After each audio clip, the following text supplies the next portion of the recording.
قرآن نمیخوانی. شما از ما چی یاد باید بگیرین؟ اینه میره مطالعه.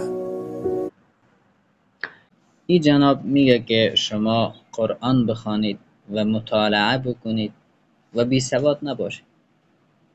و خود از اینا که ماشاءالله پروفسور هستن، سالها مطالعه کردن و دین اسلام را دربارش تحقیق کردن و نتیجه سالها تحقیقشان که مویشان و ریششان در ایران سفید شد این است. در اسلام اصلا تعلیم وجود نداشته. با همین خاطر که هر چیز باید به اسلام ربط ندیم. تعلیم به اسلام چه غرض که در کجا اسلام گفته شده؟ بله، اینا میگه که اسلام با تعلیم مخالف است، در حالی که علم، دانش و تعلیم بالاترین مقام و ارزش را در دین اسلام داره و چنان ارزش داره که این جناب و همفکرایشان در قرن 21 هم به او ارزش و او مقام باورمند نیستند و در خیالشان هم نمی آید. و پس بیایید ببینیم در قرآن و در حدیث آیاتی که در اینجا وارد شده درباره ارزش علم. اولین آیات که 5 آیت است، اقرأ بسم ربک الذی خلق، 2 بار کلمه اقرأ ذکر شده به معنای بخوان و 3 مرتبه کلمه علم ذکر شده، علم یعلم، و اینجا کلمه قلم ذکر شده است و خداوند ذات است که توسط قلم به انسان تعلیم داد. این را که شاگرد صنف اول مکتب هم میدانه. شما چگونه پروفسور و محقق هستید که یک موضوع ساده را هم شما متوجه نشدید؟ خب آیات بعدی الله متعال می فرماید هل یستوی الذین یعلمون والذین لا یعلمون، که دانشمند با انسان جاهل برابر نیستند. صراحتا نفی میکنه که نه.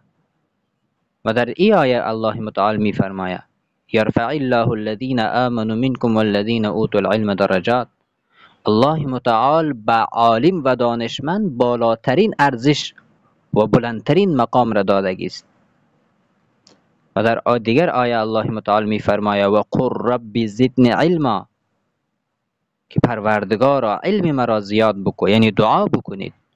و در این آیه الله می فرماید انما یخشى الله من عباده العلماء، یقینا که خشیت الله در قلب انسانهای آگاه و دانشمند وجود دارد.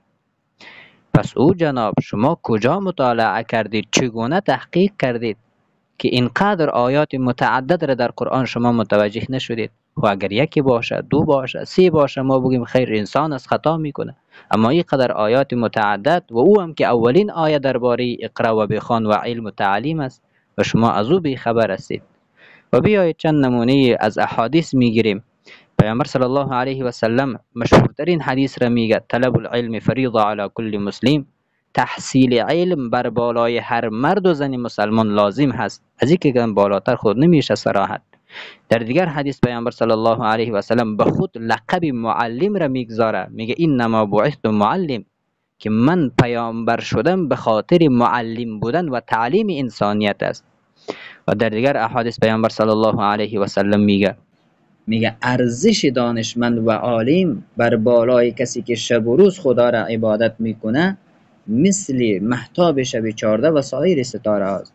آیا مهتاب شب 14 با دیگه ستاره ها قابل مقایسه است؟ قطعا نه، نه در زیبایی و نه در نور و روشنایی. و در دیگر حدیث پیامبر صلی الله علیه و سلم میگه کسی که در راه علم قدم میگذاره الله متعال جنت را برای انسان آسان میسازه.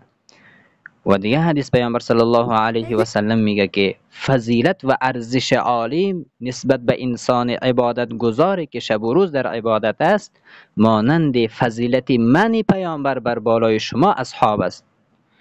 پس این همه احادیث به خاطر نشان دادن جایگاه علم در دین اسلام است. و آخرین حدیث پیامبر صلی الله علیه و سلم میگه یکی از 3 موردی که بعد از مرگ انسان و در آخرت انسان برای انسان فایده داره علم است. علم. پس این ارزش علم در دین اسلام و در احادیث پیامبر صلی الله علیه و سلم هست.